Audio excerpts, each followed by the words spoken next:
Friends, आज हम आपको टॉपिक पढ़ाने जा रहे हैं इन्फिनेटिव। सबसे इंपॉर्टेंट टॉपिक इंग्लिश ग्रामर का, इसको समझना सबसे ज्यादा जरूरी है। इन्फिनेटिव एक चैप्टर एक दिन में, डेली एक आदत बना लीजिएगा। प्लस का फंडा, डेली आप कुछ करें और कुछ अपने आप में जोड़ें। आप देखेंगे कि अगर आप 365 डेज अगर रेगुलर अगर इस हैबिट को रखते हैं तो आपको न जाने कितना सारा नॉलेज हो सकता है। लेकिन बस एक बात पे बिलीव करें कि आप सोने से पहले एक बार देखें कि क्या आपने कुछ चीज़ अपने आप में इम्प्रूव की है। अगर की है तो डेफिनेटली वो काम कीजिए। इन्फिनिटिव पढ़ने जा रहे हैं। इन्फिनिटिव को हम ऐसा समझें कि वो टू इन्फिनिटिव होता है। टू इन्फिनिटिव, टू इन्फिनिटिव में ये नॉन फाइनाइट क्लॉज का एक इंपॉर्टेंट हिस्सा है। जैसे हिंदी में कहें ना, ने की, या ने के लिए, या हिंदी में कहेंगे करके। अगर इस तरह के वर्ड यूज हो रहे हैं हिंदी में तो इंग्लिश में टू के साथ वर्ब का फर्स्ट फॉर्म लगाइएगा और ये टू प्लस वर्ब का फर्स्ट फॉर्म टू इन्फिनिटिव कहलाता है। जैसे कि आपको मैं कुछ सेंटेंस के माध्यम से इसको समझाता हूं। जैसा मैं कहूं कि आसान है, इट इज इजी। अगर मैं कहूं कि तोड़ना आसान है, it is easy to break. अगर मैं कहूं कि सलाह देना आसान है, it's easy to advice someone, it is easy to advice someone. तो यहाँ पर टू के साथ किसी काम को करना, तोड़ना, इस तोड़ना बोलना है तो क्या बोलेंगे अपन? To break. जाना क्या कहेगा? To go. बच्चों को पढ़ाना, टू टीच चिल्ड्रन। ना लगा रहे हैं, इन्फिनिटिव पढ़ा रहे हैं। अगर मैं कहूँ कोशिश करिएगा, ट्राई। अगर मैं कहूँ कि समझने की कोशिश करिएगा, यार try to understand my problem, मेरी प्रॉब्लम समझने की कोशिश तो करो। समझने की, तो इस नेकी को इंग्लिश में क्या कहेंगे? Try to understand my problem. यहाँ टू लगा रहे हैं। अगर आपको लग रहा है, अगर मैं कहूँ कि इंग्लिश बोलने की कोशिश करो, try to speak English, try to speak English, English बोलने की कोशिश करो। बोलने की, देखो यहाँ पर ने की हो गया, बोलने की कोशिश करो। अब पढ़ते हैं ने के लिए। अगर आपको बोलना है कि मैं जा रहा हूँ तो क्या कहेंगे? I am going. अब यहाँ तो हम तक पहुँच चुके होते हैं, हमारे टेंस के माध्यम से प्रेजेंट कंटिन्यूअस टेंस में रहा हूँ, रहे हैं, ये से हमारा है जी, मैं जा रहा हूँ, आई एम गोइंग। अगर मैं कहूँ कि मैं खेलने के लिए जा रहा हूँ तो क्या कहेंगे? I am going to play. खेलने के लिए, इस खेलने के लिए को इंग्लिश में क्या कहेंगे? खेलने के लिए तो क्या कहा? I am going to play. अब करके को क्या कहेंगे? टू। अगर मैं कहूँ कि आपसे मिल के मुझे बहुत अच्छा लगा, नाइस टू मीट यू, आपसे मिल करके अच्छा लगा। अगर मैं कहूँ कि मुझे बड़ा धक्का लगा तो क्या कहेंगे? I am shocked.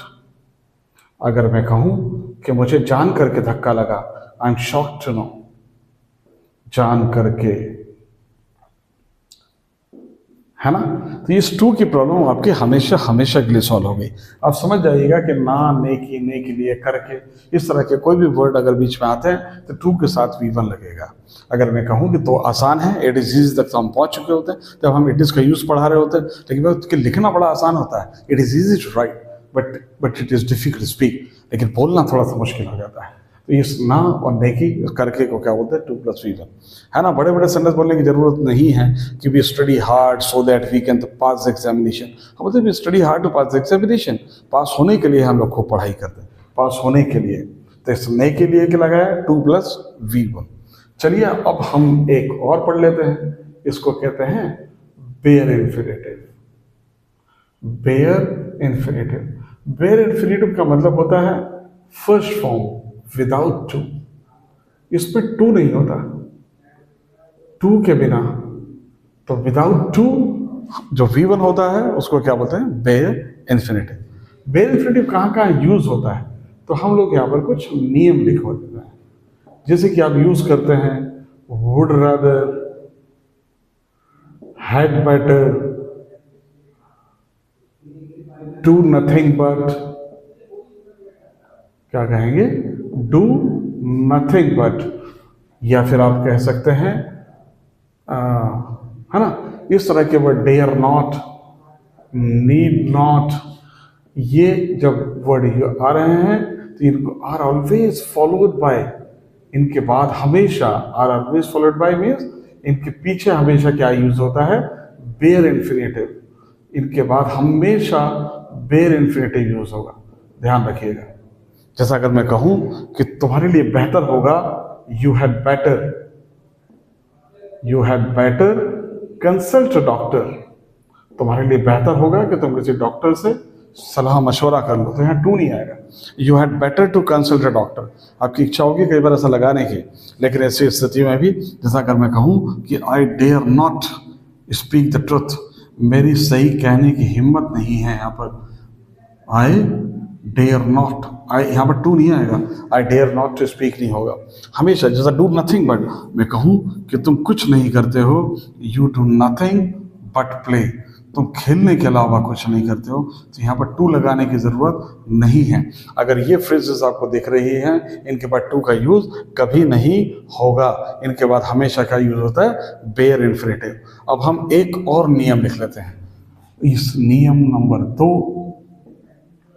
कि आपके पास कुछ वर्ब्स होती हैं, वर्ब्स जैसे कि एक वर्ड होता है लेट, एक होता है पेड, एक होता है हेल्प। अगर ये वर्ड्स यूज होते हैं तो ये और ऑलवेज फॉलोड बाय, सी भी यूज हो सकता है इसमें, और always followed by bare infinitive, इनके बाद हमेशा बेयर इन्फिनेटिव आएगा।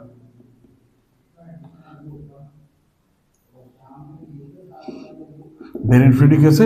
अगर मैं कहूं कि मैं तुम्हें बताऊंगा, then I will let you know, I will let you know, तो यहाँ पर ऐसा नहीं हो सकता कि I will let you to know, बोलना भी मुश्किल होता है। अगर आपको बोलना है कि ये कोर्स जो है ना, दिस कोर्स आपकी मदद करता है, हेल्प्स यू इंग्लिश सीखने में, तो क्या बोलेंगे? Learn English. यहाँ टू लगाने की ज़रूरत नहीं है, साधारण तौर पे आपकी इच्छा होगी यहाँ टू लगाने की, लेकिन ये गलती कभी ना करें। अगर आप किसी भी एग्जामिनेशन की तैयारी कर रहे हैं तो आपके लिए टू इन्फिनेटिव एक इंपॉर्टेंट रोल प्ले करता है, इसलिए याद रखना, इसको बहुत अच्छे से पढ़िएगा, ये बोलने में आपको कॉन्फिडेंस देगा। Thank you.